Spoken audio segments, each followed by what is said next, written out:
All right, so we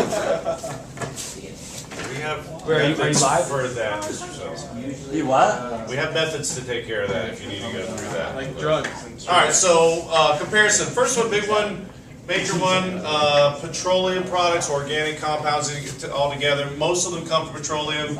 Either directly they're petroleum, like gasoline and diesel, or they're petroleum products like industrial solvents, pesticides, and plastics. Okay, so even though plastics on their own are not highly toxic, they can often break down, and they also, of course, have negative environmental effects otherwise. The health effects from these substances. Now, here's the thing. All these organic molecules, they're not biological molecules, but many of them once were because they come from fossil fuels. And so the reason why that has a particular effect on us is because although they're not biological molecules, they're similar. And therefore they can pretty much get into our bodies, get into our cells and things like that, and tend to have a chronic, long-term effect on us. And many of them have been documented. A lot of them are through laboratory studies where they are very high levels, but that indicates that there is a potential for problems associated with it. And also there are a number of studies where they've had these kinds of contamination of these types of substances, these different types of organic compounds in communities that were exposed to it, and within those communities there were higher levels of cancer, liver damage, birth defects, and things like that.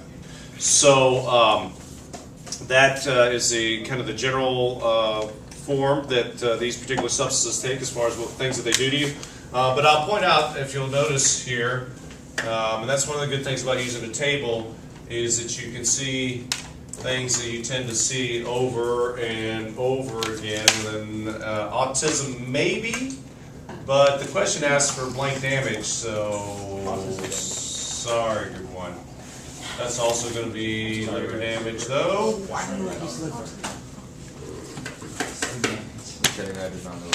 So that's a common thing to see get damaged because your liver is what handles your toxins. Toxins like alcohol, for example. People that are alcoholics or have long-term exposure to alcohol tend to have liver damage because it's called cirrhosis. So that's the reason why, because that's your first line of defense basically for your body. Toxins that are in the blood will go through, and the liver's job is to filter them out somewhat and just or take care of them. Also, cancer, very common effect. We're not really sure a lot of times what causes cancer, what causes the cell growth mechanism, regulating mechanism to become defective.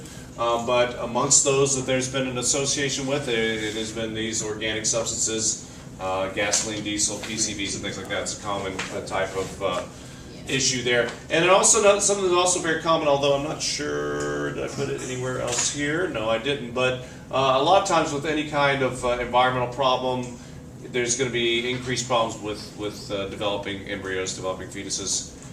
So birth defects are not uncommon with these particular ones. A lot of different things you can do for these, things we've already talked about. Bioenvironment remediation, we're using bacteria or plants to absorb, or in the case of bacteria, to break down those organic substances. You can actually, if you've got either a spill or usually it's a spill situation, you can physically remove it, scoop it out. If it's on the water, they skim it and things like that. Or if it's soil, they may have to remove all the soil that has that particular material in it. Not an ideal way to do it, but it can be done in that way. Carbon filtration is where you use good old charcoal. And charcoal it's an organic substance itself for the most part, but it's also very effective at filtering out a number of different things, particularly organic problems like there. So a lot of times, for example, they will take let's say you have contaminated groundwater, and they will pump the groundwater out and run it through carbon filters, test the output to make sure it doesn't have any of the contaminating substance in it, and pump it back down into the aquifer. That's a common way to clean up contaminated aquifers, which is a very common type of problem with that. Oh, of course, with all these, whatever the toxic substance is, if you store it more safely and dispose of it in a safe way or guard it, those are going to reduce the amount of it that gets in the environment. So, some examples, big ones in the past, gasoline and diesel, for obvious reasons. We use them a lot. They're stored underground at gas stations and such. And in the past, although they've gotten better with it, like a lot of things, in the past it's not been uncommon for those tanks to leak. And then, of course, they're down there underground. That leakage can easily get into an aquifer, and that's where we've seen problems in particular with that. Now, the PCBs and dioxins, just there's a whole slew of different kind of organic substances that could be dangerous. These are some of the bigger, broad categories of dangerous organic compounds that are out there in the environment or have been out in the environment from the way we utilize them, both for fuel and for plastics and other things like that. Any questions about organic toxins in the environment? No? All right, so biological, now these are actual diseases in this case. Biological molecules, of course, are organic as well, but we're going to separate that out. Although a lot of times in the disease, the thing that's hurting you is the fact that the bacteria or amoebas or whatever else it is, viruses, etc., are releasing toxins inside of your body. But as you can imagine, these are going to be living organisms, so a common source will be untreated sewage or animal runoff. The main things that happen to you, diarrhea, liver damage, kidney damage is common in these situations because of the dehydration from the diarrhea. But of course, the diarrhea is trying to flush these things out of your body, and then it will tend to spread because if you have wastewater, technically. So I'm going to go ahead and put water up there. But I'll give you the point for group square. Who put that? It's 2. 1, 2, okay. Wastewater treatment. Wait, there's only water there. Water and water treatment. Water and wastewater treatment. So water treatment beforehand, so the water that's coming into your town or village or whatever else, to make sure that's completely treated well. And then the wastewater also treated so it doesn't become a contaminant out into your water supply again also. So that's a big thing. So as you might imagine, these are problems that are more common in developing nations, and a lot of it is just the fact that they're not adequately treating either their water or their wastewater. And cholera and dysentery are some of your more common examples of those types of things, those types of diseases down there. Okay, questions about that?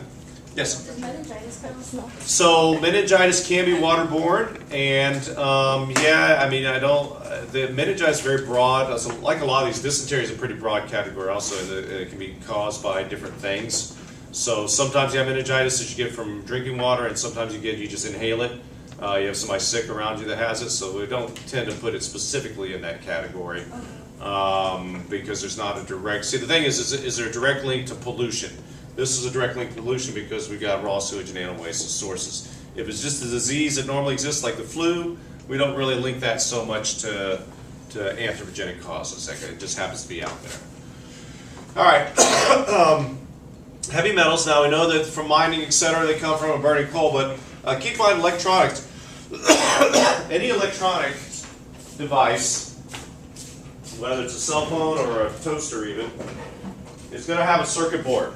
Okay, that circuit board is really the wires, etc., the connections of the electronic equipment on the other side. So you can see all these little lines here and everything. That material there is solder. So solder, what's that? Is it like silica?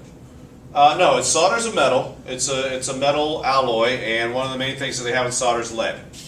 And so it's typically lead, and sometimes they have a little silver in it as well, and then there's sometimes antimony, those kind of things. But lead, of course, is the toxic one that's in there. So anytime that is disposed of, manufactured, etc., you have a potential for that lead to get out in the environment. When you have contamination, phytoremediation works pretty good. Plants are less affected by these heavy metals as toxins than animals are. So they can be planted and then harvested, and you take it out of there, get it out of the ecosystem.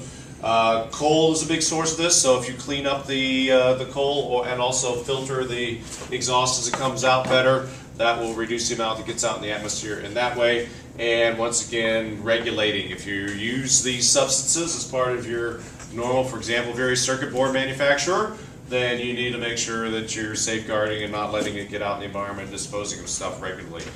So remember your big four. There's mercury, lead, arsenic, and cadmium. Okay, those are your big four toxic metals. Also, by the way, notice here we still got liver and kidney damage again. Neurological effects, in particular, you tend to see mental disorders, and everything that are associated with particularly lead and mercury. Okay. All right, and then finally, radioactive contaminants from nuclear waste. You also use it in medical procedures, a lot of medical procedures. There have been cases of them improperly disposing of those and getting out in the environment, those kind of things. They can have a wide range of problems associated with them. Now, the first two tend to be what a chronic effect of long-term small dose exposure. But if you were unfortunate enough to be directly in direct exposure, like from like the people at Chernobyl, would be an accident or something that happened, it is a horrible death. It just basically, the radioactivity gets inside and destroys all your cells and everything inside and from the inside out. And the only fortunate thing is you typically won't last more than 24 hours. But so, how can we regulate and reduce these substances in the environment, reduce the amount of nuclear power we use? Ventilation in the case of radon. So remember, we do have natural sources of these as well. So radon is a radioactive material, that's why it's toxic to you and causes cancer. So ventilation helps that. We talked about that already with air pollution, and also anything that, once again, manufacturing and disposal regulation.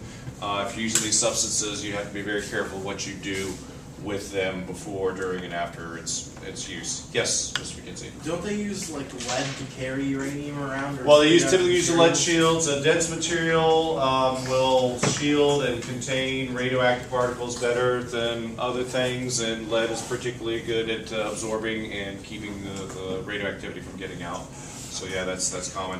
All right, so how do we determine toxicity? There's a phrase in toxicology that says toxicity is all in the dose. So, for example, we all have salt that we eat in our foods, etc. As a matter of fact, we need salt. We need the sodium chloride. But if you were to eat a quarter cup of salt, it would kill you. So that's a dosage problem there, and therefore it's so you rate toxins based upon what dose has a particular effect. And they do something called the LD50. That's lethal dose 50. And so, sorry, PETA members, close your ears for a minute, but so they'll take 100 test organisms, so 100 little mice or something like that, take the toxic substance, and in test organism number 1, they'll put in, let's say, 1/1000th of a kilogram. And then in test organism number 2, they'll put in 2 1,000ths of a kilogram, and go up and get greater and greater as you go along.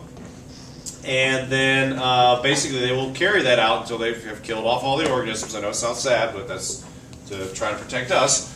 But what they do is they keep track, and they will then mark the point at which half of them are dead. That's the 50%. So why do you do that? Because you need something. You know, ideally you'd say we'd never have any of this in the environment, but some's going to get in. So you need to have guidelines to say, well, this is the maximum amount. But if you put that way too low, then you're completely restrictive because most of the organisms are not affected by that dose. So if you also then wait till 100% are dead, that means there's going to be a lot dead before that 100% dosage.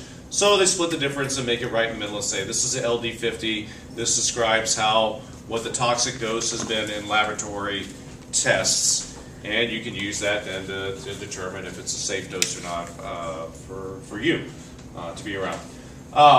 So toxicity can be either immediate or chronic. So immediate acute toxin, carbon monoxide, we already talked about the fact a lot of people die every year. About 1,000 people in the United States die from carbon monoxide poisoning. That happens right then. They die right then. That's an acute toxicity. Chronic exposure, though, you actually get the same with carbon monoxide or other things where over time, just the overall, either it's something that ends up causing an effect over time or just decreases your quality of life overall over that long period of time. That was what we would call chronic, daily, over and over again kind of toxicity. Okay, so you can end up getting toxins in your body in a number of different ways. You can eat them, you can respiration, you can breathe them in. That we'll call that inhalation. But same thing, so you get the point for that group 8. So there's inhalation, you inhale it and absorb through your tissues inside your lungs. Absorption, like on your skin, it can go right in, or it could be somehow injected into and we're not going to differentiate between whether or not it's intramuscular or intravenous or anything, but if it can get injected into your body, then of course that's another route for it to get in. So there are terms that they're used depending upon what the typical effect of a toxin is. If it's a cancer-causing agent, it's called carcinogenic.